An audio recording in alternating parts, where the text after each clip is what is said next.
အပန်းနန်းအဇက်လဲကုန်သည်နှစ်ဦး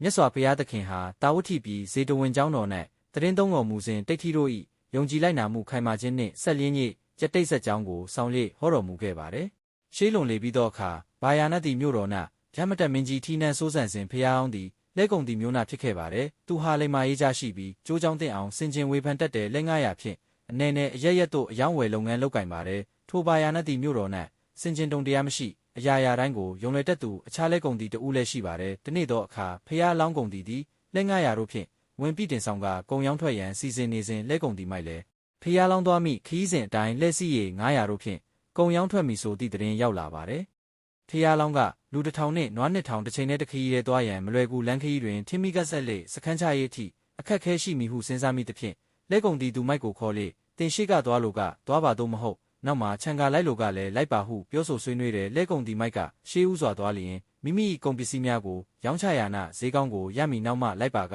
ဈေးကောင်းကိုမရနိုင်ဟုစဉ်းစားပြီးရှေးဥစွာသွားမည်ဖြစ်ကြောင်းပြောပြလိုက်တယ်လဲကုန်သည်မိုက်ဥဆောင်သောဖွဲ့သည်ခီးထွက်ခွာသွား၍မကြာမီခီးကျန်းလေသို့ရောက်လာတဲ့ကနာရတော်ရဲနာဘီလူးတို့သည်လူအသွင်ဖန်ဆင်းကြပြီးနွားဖြူပြိုတရှင်းကတော့လက်ရင်ငယ်ကလေးဖြင့်မျက်နှာချင်းဆိုင်ရက်မှမောင်းနေလာကြတဲ့ခေါင်းဆောင်လုပ်သူကလဲစီကအချွေရံများကခြေကျင်လိုက်ပါကြတယ်သူတို့၏ကိုနှင့်အဝတ်စားလက်နက်တို့မှာရွှွညုံတို့ဖြင့်ပေကြံနေကရေဆက်ရေပေါက်တို့ဖြင့်ရွှဲဆိုနေဟန်ဖန်ဆင်းထားကြတယ်ကုန်တီမိုက်အဖွဲ့နှင့်စုံမိကြသောအခါလန်ခီအခြေအနေကိုစူးစမ်းမေးမြန်းကြတယ်ဘီလူများကရှေ့တွင်မိုးကြီးတီးထန်စွာရွာသွန်းနေသည်တော်လန်ခီတလျှောက်ရှိအင်းအိုင်ကြိုင်ဝမ်းများဖြင့်ရေပြည့်လျက်ရှိပြီးကြာပန်းစုံတို့ဖူးပွင့်နေသည်ဟုပြောပြလိုက်တယ်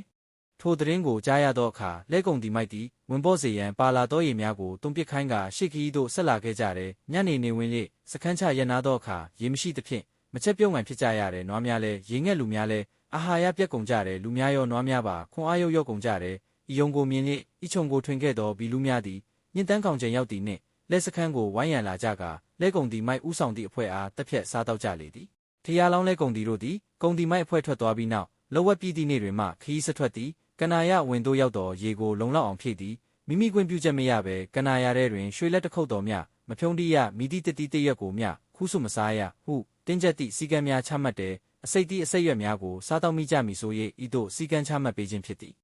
ထရာလောင်းနှင့်လဲကုန်သည့်အဖွဲ့တို့ကနာယလေသို့ရောက်သောအခါဘီလူများကလှည့်စားကြပြန်သည်ရေများကိုစွန့်ပစ်လေအောင်ကြံဆောင်အားထုတ်ကြသည်တို့ရာတွင်ဖျားလောင်းကိုကားလှည့်စားလိမရကနာယထဲတွင်မိုးရွာနေသည်ဟုဘီလူတို့ကဆိုတော်လဲမိုးရိပ်လေရိပ်ကိုမမြင်သဖြင့်မယုံကြည်ထို့အပြင်ဤသူများသည်မျက်လုံးများနေသည်ကိုရိပ်လည်းမထွက်ဧကန်စင်စစ်လူသားမဖြစ်နိုင်ဘီလူများသာဖြစ်မည်ဟုဆင်ခြင်မိတယ်တို့ဖြင့်ရေများကိုမစွန့်ပစ်စေရဲတဲဆောင်စေခဲ့သည်နေဝင်ဆက်ပြုလာချိန်တွင်စခန်းထောက်နေရာသို့ရောက်သောအခါလဲကုန်သည်မိုက်နှင့်အဖွဲ့အားဘီလူတို့စားထားသည့်အယိုးစုတို့ကိုလည်းကောင်းလဲများကိုလည်းကောင်းတွေ့ကြရသည်ထရာအောင်နှင့်အဖွဲ့သည်ထိုညဖို့ထိုနေရာတွင်ပင်ညစာချက်ပြုတ်စားတော့ကညအိပ်ရနာကြသည်ဖျားလောင်းကမူမအိပ်ဘဲတန်လျက်ကိုဆွဲကင်၍ညင်300ပတ်လုံးသူပရိသတ်ကိုစောင့်ရှောက်နေသည်